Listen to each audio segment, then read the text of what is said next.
Welcome to another special edition of That's a Good Cup of Joe. We are moving forward through the Constitution.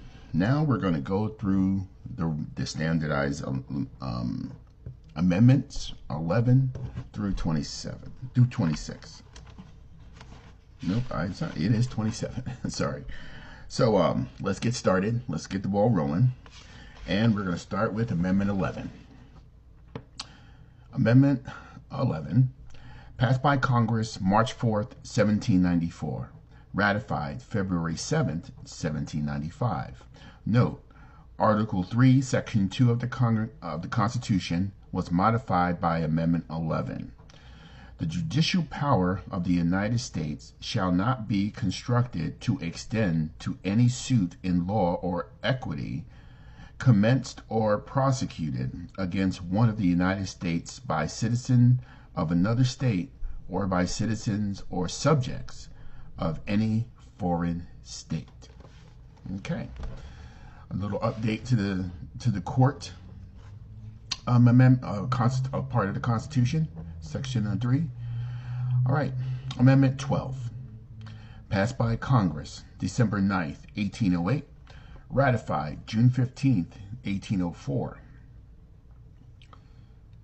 Note, a portion of Article 2, Section 1 of the Constitution was superseded by the 12th Amendment. The electors shall meet in their respective states and vote by ballot for president and vice president, one of whom at least shall not be an inhabitant of the same state, which themselves they shall name in their ballots the persons voted as presidents, and in distinct ballots the person voted for as vice president, and they shall make distinct lists of all persons voted as president, and of all persons voted for as vice president, and of the number of votes for each, which lists they shall sign and certify and transmit sealed to the seat of the government of the United States, directed to the President of the Senate. The President of the Senate shall, in the presence of the Senate and House of Representatives, open all the certificates, and the votes shall be counted.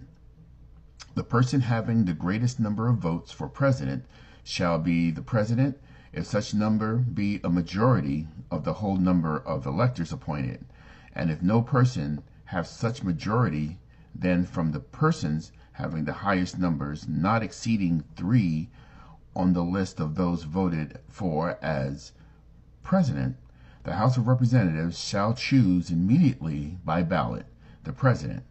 But in choosing the president, the votes shall be taken by states.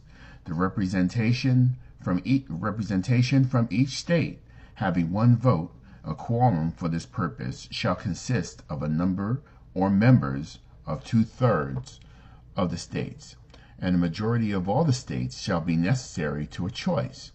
And if the House of Representatives shall not choose a president, whenever the right of choice shall dissolve upon them, before the 4th day of March next following, the vice president shall act as president, as in case of the death or other constitutional disability of the president. The person having the greatest number of votes as vice president shall be the vice president, if such a number be a majority of the whole number of the electors appointed. And if no person have a majority, then from the 2 highest numbers on the list, the Senate shall choose the vice president. A quorum for the purpose shall consist of 2/3 of the whole number of senators, and a majority of the whole number shall be necessary to a choice. But no person constitutionally ineligible to the office of president shall be eligible to that of the vice president of the United States. Okay, superseded by Section 3 of the 20th Amendment. So there'll be a modification to that too. However, the thing of electors, I've always believed that back in the days when this first was written, I do believe that these individuals would be considered the most elitist of the population, and one could say more educated. So I believe the electors were supposed to be of a higher standing, and with that, the consolidation and limiting of the individuals of the whole would able to, for the most part, dictate who the president should be by these electors. Now, one would say that the majority of votes for a particular individual, much like we do for each of the states, should be the true representation of the will of the people, instead of having everybody vote and then the electors having the ability to either accept those votes or choose a candidate for themselves. Because as you can see, this was the contention for the last election, how the electors were looking to go rogue in some states because they wanted to, on the states that Joe Biden won, wanted to vote for Trump. All right, so you had the Republican, the Democrats, who were, because those in those states Biden won, were rightfully the rightful electors to vote for Biden. But even the electors for Trump, they wanted to make sure that they got their votes in, so as to create a constitutional jump ball, as it would. So they would force a vote into the Senate and into the House of Representatives in order to choose Donald Trump as president back then. So talk about being rigged, if that be the case, if it was to happen. So for me, the electors is something that I really believe that it's past due. There should be an expiration date on it. And I do believe, much like we do for our individual states, where the true vote number is what the people get, I think we have reached a point in our society that our votes cast should be the determining factor of who our president is. And, you know, the majority of the people of the will, their will be satisfied by that. So, but that's just my thought. If I'm wrong, if you think that I'm thinking wrong on this, you know, let me know. I appreciate any criticism or thought process that everyone may have. All right. Amendment 13. Passed by Congress January 31st, 1865. Ratified December 6, 1865. Note, a portion of Article 4, Section 2 of the Constitution was superseded by the Amendment 13. Section 1. Neither slavery nor involuntary servitude, except as a punishment for crimes whereof the party shall have been duly convicted, shall exist within the United States or in any place subject to their jurisdiction. Congress shall have the power to enforce this article by appropriate legislation. So, on our way to make sure that slavery is basically wiped away, ended, right? However, punishment. This can also be a means of inadvertently bringing slavery under a different umbrella by incarceration, which leads to, by percentages, how Black Americans are more institutionally incarcerated than anyone else, and that how this here can be considered another form of slavery, which, you know, anything by a rose by any other name is still a rose, right? So this is why, you know, there's so much contention in regards to our judicial system, how it is geared to railroad and those Black Americans or Black individuals through the justice system to, you know, even the bail system. You know, I understand, you know, making sure that non-violent offenders are out, and, you know, if they're able to, or those who are violent that will do actual harm to an individual or to the society may need to stay in. But the line for which that is drawn is very gray. So a lot of individuals wind up staying in prison or in jail, incarceration, until their trial because they can't afford the bail. So the limits of that is, you know, very high to the degree. So there you go. So, Amendment 14, passed by Congress June 13, 1866, ratified July 9, 1868. Note Article 1, Section 2 of the Constitution was modified by Section 2 of the 14th Amendment. Section 1. All persons born or naturalized in the United States and subject to the jurisdiction thereof are citizens of the United States and of the state wherein they reside. No state shall make or enforce any law which shall abridge the privileges or immunities of citizens of the United States, nor shall any state deprive any person of life, liberty, or property without the due process of law, nor deny any person within its jurisdiction the equal protections of the law. Section 2. Representatives shall be appointed among the several states according to their respective numbers, counting the whole numbers of persons in each state, excluding Indians not taxed.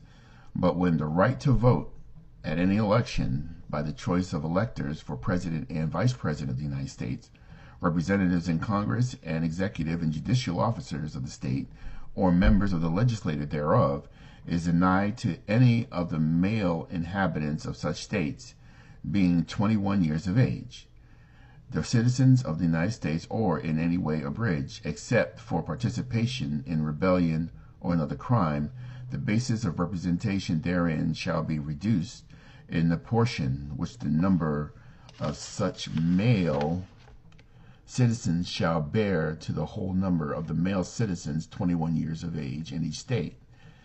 No person shall be a senator or representative in Congress, or elector of president or vice president, or hold any office, civil or military, of the United States or any other state, who, having previously taken the oath as a member of Congress, or as an officer of the United States, or as a member of the state legislature, or as an executive or judicial officer of any state, to support the Constitution of the United States, shall have engaged in insurrection or rebellion against a crime, or given aid or comfort to the enemies thereof. But Congress may, by a vote of 2/3 of each house, remove such disability. Section 4. The validity of the public debt of the United States authorized by law, including debts incurred for payment of pensions and bounties for services in suppressing insurrections or rebellion, shall not be questioned. But neither the United States nor any state shall assume or pay any debt or obligation incurred in aid of insurrection or rebellion against the United States, or any claim for the loss of emancipation of any slave. But all such debts, obligations, and claims shall be held illegal and void.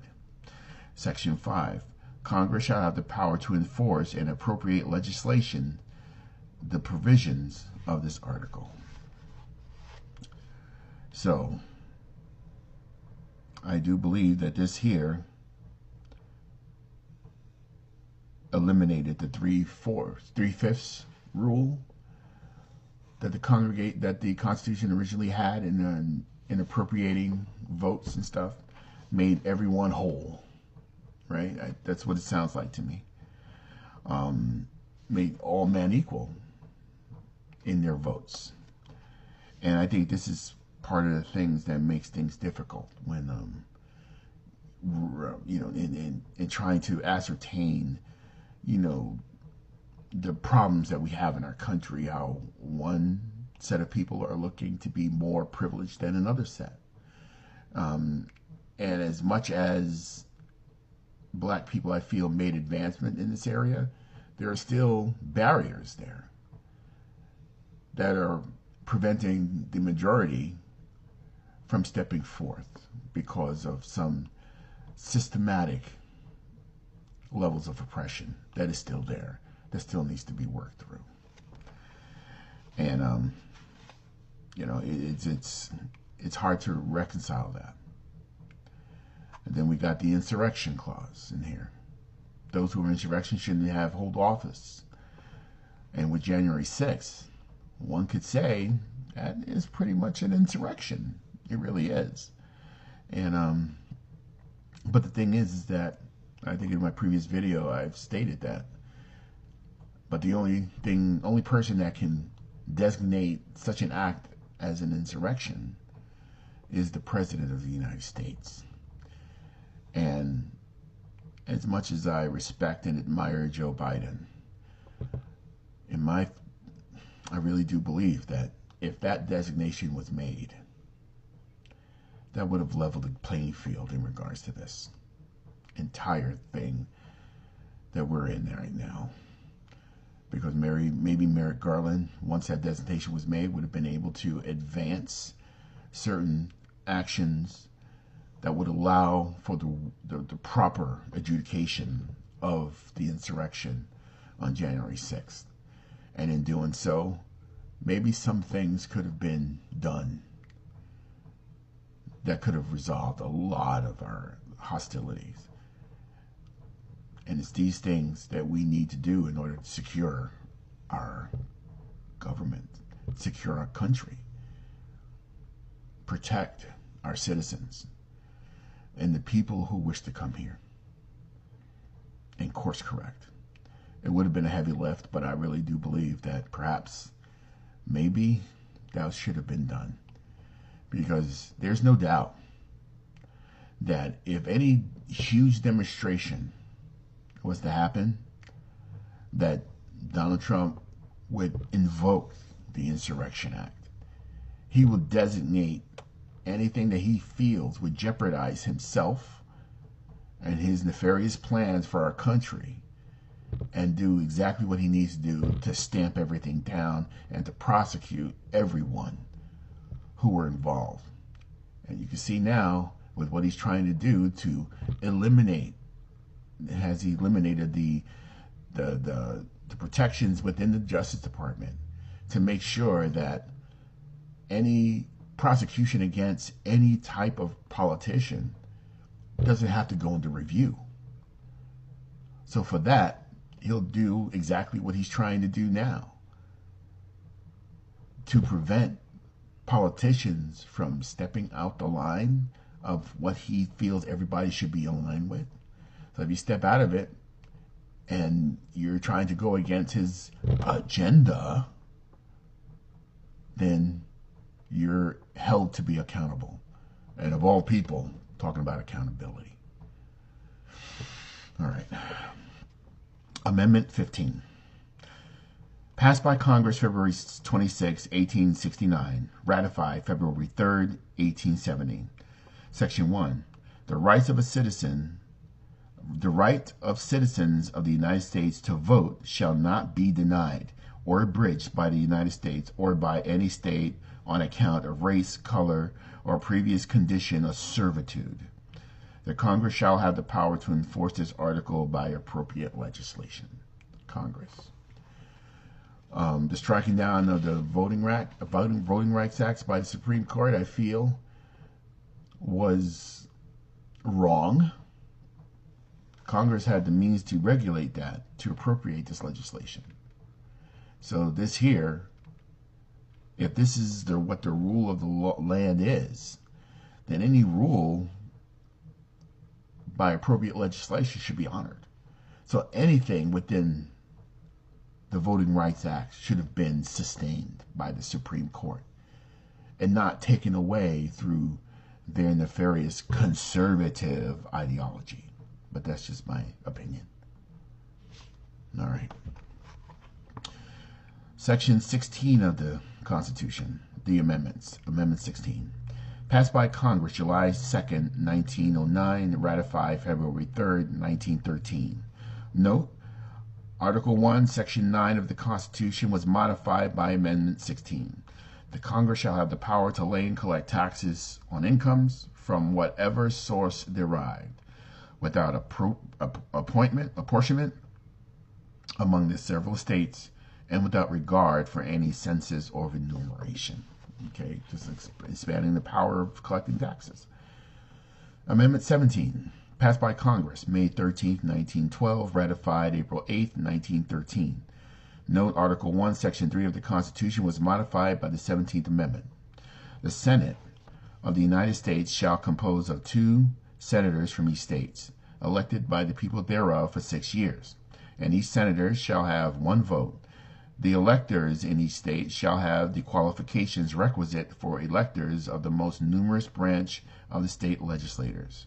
When vacancies happen in the representation of any state, in the Senate, the executive authority of such state shall issue writs of election to fill such vacancies, provided that the legislator of any state may empower the executive thereof to make temporary appointments until the people fill the vacancies by election, as the legislator may direct. The amendments shall not be constructed as to affect the election or term of any senator chosen before it becomes valid as part of the Constitution. Okay. To be able to appoint replacement senators in case of whatever happens. Okay. Invested in the governors. Amendment 18. Passed by Congress December 18, 1917, ratified January 16, 1919, repealed by Amendment 21. We'll get to that. But let's see what this says. Section 1. After 1 year from the ratification of this article, the manufacture, sale, and transportation of intoxicated liquors within the importation thereof into or the exportation thereof the United States and all territories subject to the jurisdiction thereof for beverage purposes is hereby prohibited. The Congress and the several states shall have concurrent power to enforce this article by appropriate legislation. This article shall be inoperative unless it shall have been ratified by an amendment to the Constitution by the legislators in the several states, as provided in the Constitution, wherein 7 years from the date of the submission thereof in the state by the Congress. Okay. So I guess this is where the movie Untouchables came from, right? The beginning of this. Okay. Amendment 19. Passed by Congress June 4th, 1919, ratified August 18th, 1920. The rights of citizens of the United States to vote shall not be denied or abridged by the United States or in any state on account of sex.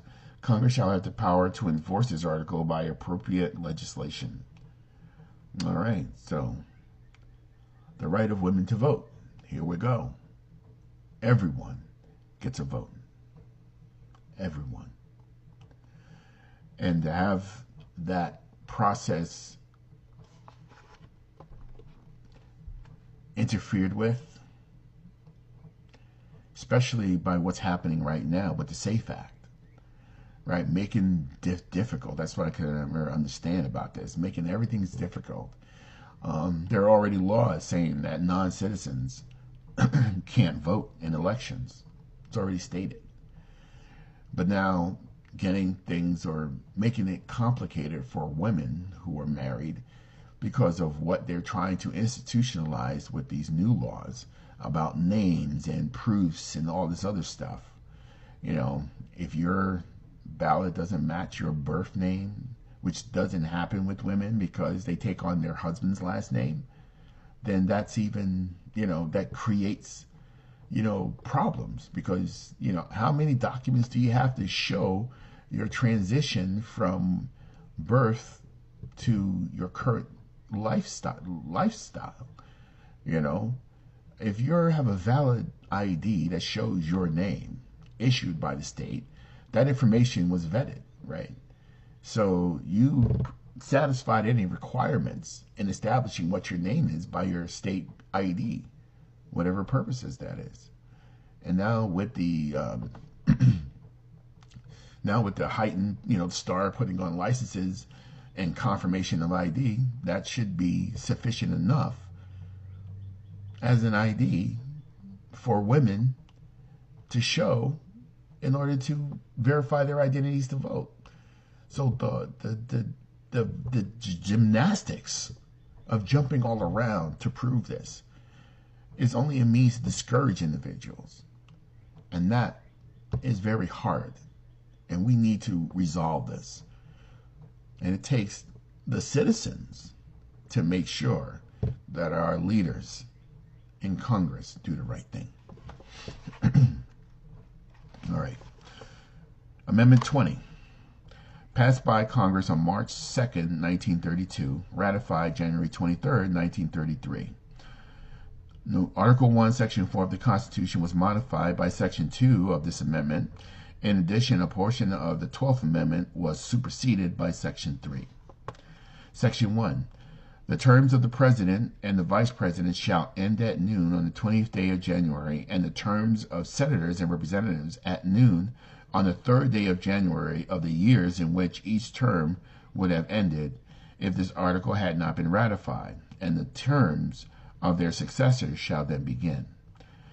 Section 2. The Congress shall assemble at least once in every year, and such meeting shall begin at noon on the 3rd day of January, unless they shall, by law, appoint a different day. Section 3. If at the time fixed for the beginning of the term of the President-elect shall have died, the Vice President-elect shall become President.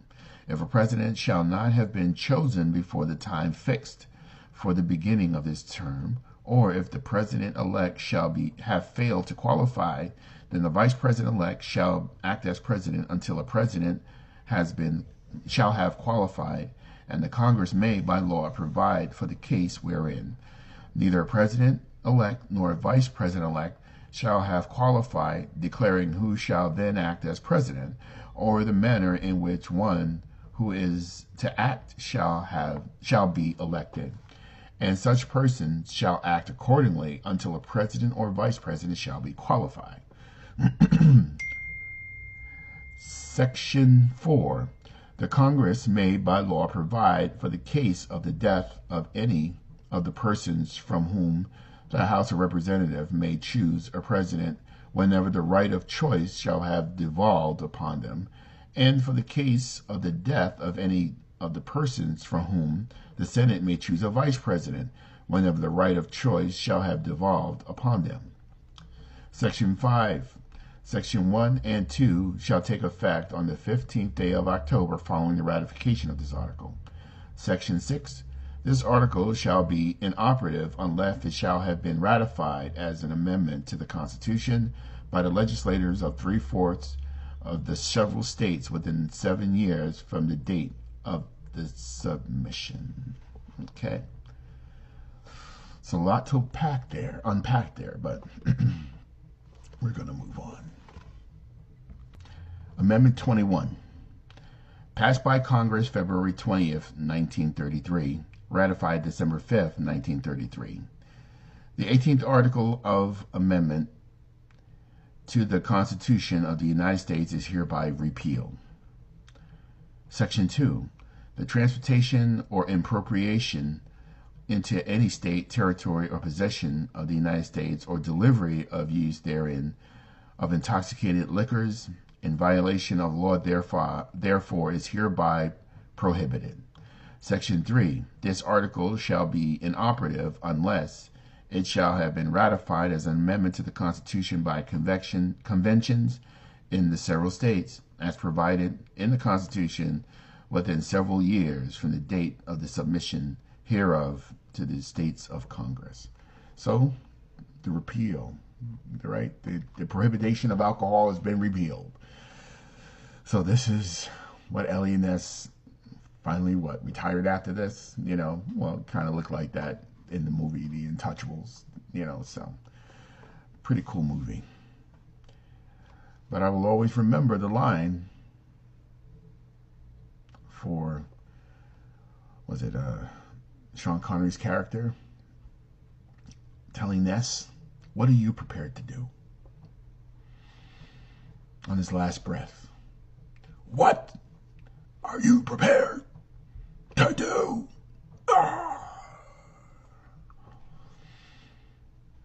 That line, of course, that request, that ask from him, that, ladies and gentlemen, is where we are today. What are we prepared to do to save our democracy, our way of life, to ensure that we all have rights at the end of this administration? That's a lot to think about. All right. Amendment 22. Passed by Congress March 21st, 1947. Ratified February 27th, 1951. Section 1. No person shall be elected to the office of the president more than twice, and no person who had held the office of president or acted as president for more than 2 years of a term to which some other person was elected. President shall be elected to the office of the president more than once. But this article shall not apply to any person holding the office of president when this article was proposed by the Congress, and shall not prevent any person who may be holding the office of president or acting as president during the term within which this article becomes operative from holding the office of president or acting as president during the remainder of such term. This article shall be inoperative unless it shall have been ratified as an amendment to the Constitution by the legislators of 3/4 of the several states within 7 years from the date of its submission to the states by the Congress. So, this made sure that the president could only serve 2 terms. And the thing is, it doesn't go into whether or not the terms are consecutive or it leapfrog like it is with Trump, and that they're trying to say, well, because it's not consecutive, it doesn't matter. It can be, he can add another term, and that's, I think, the argument they're going to try. Because it's not consecutive, he can stay for another term. No, it says 2. This is the second one. So, in all intents and purposes, when you gotta go, you gotta go. So, that's how that rolls. 23. Amendment 23. Passed by Congress June 16, 1960, ratified March 21, 1961. Section 1. The district constituting to the seat of government of the United States shall appoint in such manner as the Congress may direct a number of electors of president and vice president equal to the whole number of senators and representatives in Congress to which the district would be entitled if it were a state, but in no event more than the least populous state. There shall be in addition to those appointed by the states, but they shall be considered for the purposes of the election of president and vice president to be electors appointed by a state, and they shall meet in the district and perform such duties as provided by the 12th article of the amendment. Section 2. The Congress shall have the power to enforce this article by appropriate legislation. The power of Congress continues. Amendment 24. Passed by Congress on August 27, 1962, ratified January 23, 1964.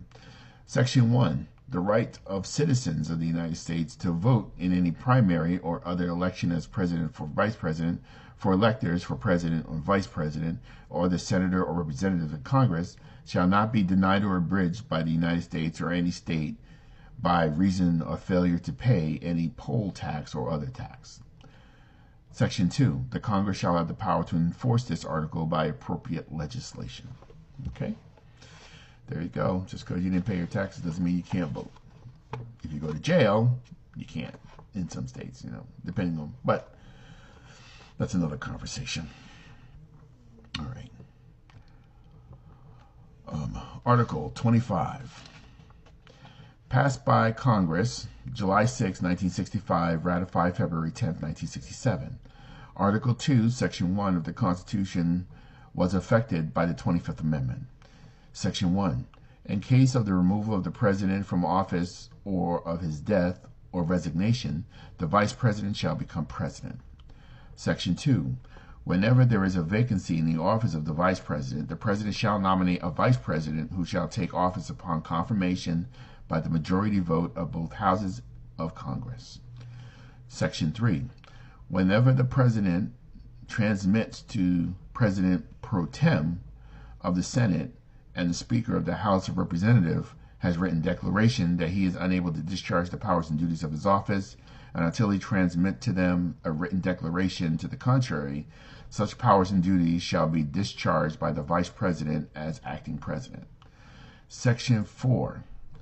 Whenever the Vice President and a majority of either of the principal officers of the executive department or of such each body as Congress may by law provide, transmit to President pro tempore of the Senate and the Speaker of the House of Representatives their written declaration that the President is unable to discharge the powers and duties of the office, the Vice President shall immediately assume the powers and duties of the office as acting President.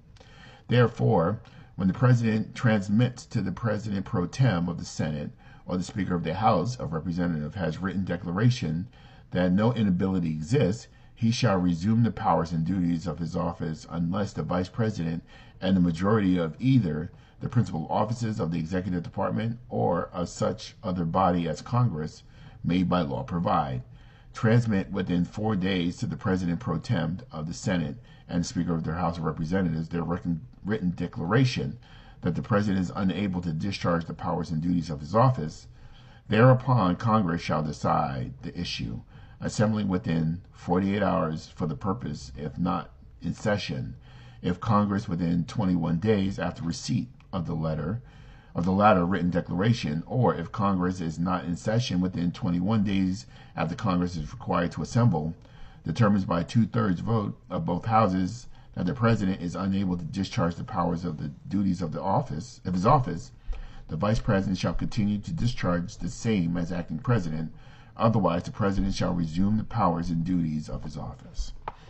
So, they always talk about how the President's cabinet can vote, can enact the 25th Amendment. But they never talk about how Congress can do this as well. And I guess because they don't want them to think that, that they can do that. But they always talk about the President's cabinet. But that just shows you how they are only dealing with their self-interests in the Congress. Because isn't that part of the checks and balances between the three branches of government? If the President is going rogue, Congress has the ability to act. They don't have to simply rely, if you read this, just on the President and his cabinet. Because as the first part of the three sections of co-equal branches, the Senate can put the check on the President and say, you correct us. And this is what happened with Richard Nixon, because they went in there and they said, we'll impeach you, Mr. President. We'll do what we got to do. Now, impeachment is separate from incapacitability by the 25th Amendment. So in any case, Congress has a role in all this, outside of impeachment, to remove the President. And now with everything that's going on with the Supreme Court with this immunity defense thing, that's a little bullshit. Congress, the Supreme Court should not have done this. They shouldn't have made this even a thing. This should have been shot down. The President isn't above the law. Much like in any of these businesses who do things illegal, they get held accountable for their departments. And then they keep talking about how the government needs to be run like a business. Well, here we go. If it's being run like a business, even the presidents in these huge conglomerates are held responsible. So how is our president not held responsible if his actions are unjust or infringes on the rights of its citizens? No kings here, people. Accountability is held by all, even at the top seat of our tower. The president is no better than any other American. They just have a different role. So everybody is equal under the law, no matter what your job is. Amendment 26. Passed by Congress March 23, 1971, ratified July 1, 1971. Note, Amendment 14, Section 2 of the Constitution was modified by Section 1 of the 26th Amendment. Section 1. The rights of citizens of the United States who are 18 years of age and older to vote shall not be denied or abridged by the United States or by any state on account of age. Section 2, Congress shall provide powers to enforce this article by appropriate legislation. This is where it's been decided that you need to vote, that 18-year-olds and up are eligible to vote in elections. Amendment 27, originally proposed September 25th, 1789, ratified May 17th, 1992. No law varying the compensation of the services of senator and representatives shall take effect until an election of representatives shall be intervened. Well, one thing you know for sure, Congress makes sure they get paid. So that, ladies and gentlemen, completes our pilgrimage through the Constitution. I was enlightened by a lot of the things I read in here. You know, when we go through this, you know, you don't retain a lot once informed of this, because for all intents and purposes, life gets in the way.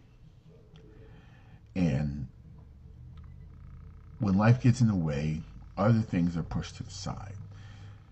And yes, our elected officials' job is to be the caretakers of our democracy and of our government, of our country, and of its citizens. And yes, for so long, when we elect them, we press the autopilot button. And we say, all right, let them hash it out. They're the ones that are supposed to be there. We put them in charge to handling things, then let them handle things. But what's come to the light for so many reasons is that when we leave it on autopilot, like in any program, there are viruses in there that gets into that. And when that happens, corruption happens. And that corruption changes the course because it affects the thinking process, where it becomes into self-dealing. It becomes that they do what they have to do to preserve themselves. And in light of everything that's happening with President Trump now, the Republican representatives and senators, instead of working on things that would help the American people, they're in there trying to take rights and privileges and things away because of these donations that these big billionaires make to them.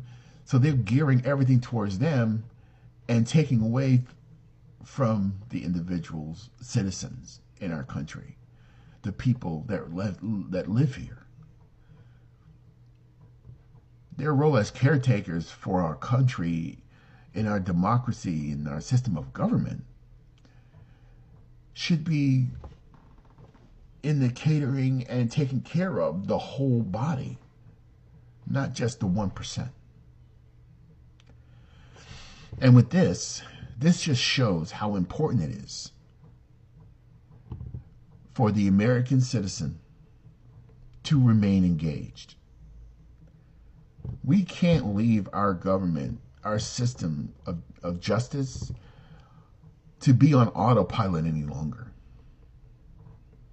We always need to have this thought in mind, because by not doing it, by forgetting, by just allowing name recognition to dictate who we punch in our votes, instead of really realizing what it is they're doing and how it's affecting each and every one of us. We shouldn't just be voting in the years of the presidential election. Every year there's an election day. Every year there are things on the ballot that affects all of us in your communities. You should be engaged at all times. And yes, life gets crazy. We get so inundated in what our lives are and what we're supposed to do. We're living our lives. But ensuring that our democracy is functioning is also a very important part of our life. Because the rights and privileges that we have as citizens, as we can see, is being withered away. These things are being taken away from us. Like we said in the beginning, and I want to read it so that we get this right, because the preamble says it all, right? It says it all. And it goes like this. Remember, we the people of the United States, in order to form a more perfect union, establish justice, ensure domestic tranquility, provide for the common defense, promote the general welfare, and secure the blessings of liberty to ourselves and our posterity, do ordain and establish this Constitution of the United States of America. That's what we all should take from this. Every one of us are stewards in this democracy. And they keep calling it an experiment because I guess in any experiment you could be successful in it, or the experiment can fail. But if we are resolved to understanding that it can fail, that it can be taken away from us, then we say, what's it for? But if we stay engaged and know that my life, your life, is as important as anybody else's. My rights is just as much as important as the rights of any other individual. We are all equal in this country. The class warfare has to go. The hierarchy of being able to say that I'm above somebody else has to go. We the people. That's how it starts. We the people. So, with that being said, we finished reading the Constitution, but we're still not finished because we still have the Federalist Papers to continue. So when we come back, we're at Article 5, continuing with what else? Foreign influence. And we'll be right back. For this is today's Good Cup of Joe.